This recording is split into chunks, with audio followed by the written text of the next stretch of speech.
টাকুনি ধরে যেতেছে, লোকটা কি বলতেছে, মানুষ শুনতেছে, পুরো একটা হল চুপ, মানে সবাই তার কথা মতো চলতেছে, ইয়াসের লোক সবাই ইয়েস বলতেছে, মনে হচ্ছে যে আকাশ বাতাস খাইবে যেতেছে।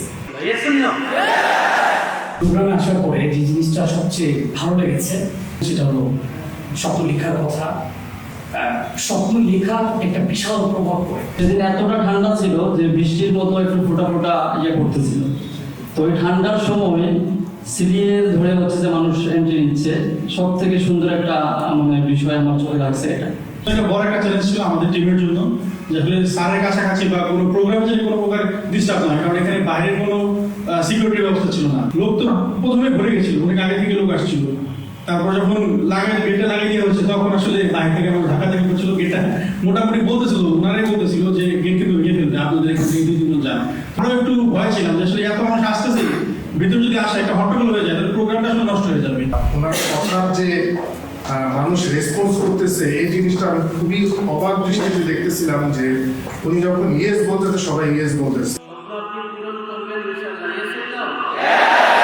যখন এন্ট্রি ক্লোজ হয়ে গেল, তারপরে এর বাইরে 200-300 মতো লোক ছিল। এক মুরব্বী, তার এক পা নাই আর কি, সে একটা ক্রেস নিয়ে আসছিল, সে গেট ধরে দাঁড়িয়েছে। তখন সে আমাকে ধরো কেড়েছে, তারপরে বলতেছিল বাবা তুমি আমাকে একটু নাম দিতে। আমি অনেক কষ্ট করে আসছি, আমার এক পা নাই, আমি দাঁড়িয়ে থাকতে পারতেছি। ফোন করছে যে বাইরে গ্যালারি তুমি একটু দেখো। তো আমি গেলাম, যাওয়ার পরে আমি জাস্ট অডিয়েন্সটা দেখার চেষ্টা করছিলাম যে আসলে কত বড় হইতে পারে। তখন ভিতর থেকে বলা হয়েছে যে মেন গেট খুলে দাও। তখন মেন গেট খুলে দাও, খুলতে দেরি মানুষ এত পরিমাণে ঢোকা শুরু করছে। আলহামদুলিল্লাহ সবাই আসছে এবং তাদের কথাটাই ছিল আমরা অনেক দূর থেকে আসছি, অন্তত পক্ষে দাঁড়ানোর জন্য হলো আমরা প্রোগ্রাম অ্যাটেন্ড করতে চাই। চাচ্ছেন তো আল্লাহর কাছে, আপনার চাইতে তো সমস্যা নেই।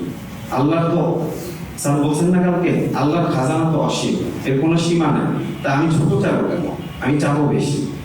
ভাই বিশ্বাস করে এটা লেখার পরে যখন যে স্যারের ইয়েস নো শক্ত করে ইয়েস বলছেন না সবাই কালকে, ওইভাবে ইয়েস বইলা দেখেন ভাই, এটা হবেই হবে। আমি আপনার রবের সাথে কানেক্টেড হয়ে স্পিরিচুয়ালি স্বপ্ন দেখবেন, জানলে আমি জানি না, আমি এটা করতে চাই, আপনি আমাকে অবশ্যই এটা করার সুযোগ দেবেন। বিশ্বাস করি আমি আমি দিবি যে মানুষ যেমন চিন্তা করে আল্লাহর সম্পর্কে, আল্লাহ তেমনটা তার সাথে করেন।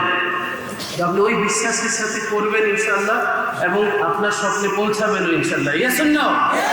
আমি এতটুকু আত্মবিশ্বাসী এখন যে আমি যেটা লিখছি এটা হবে, আল্লাহ যদি চায়।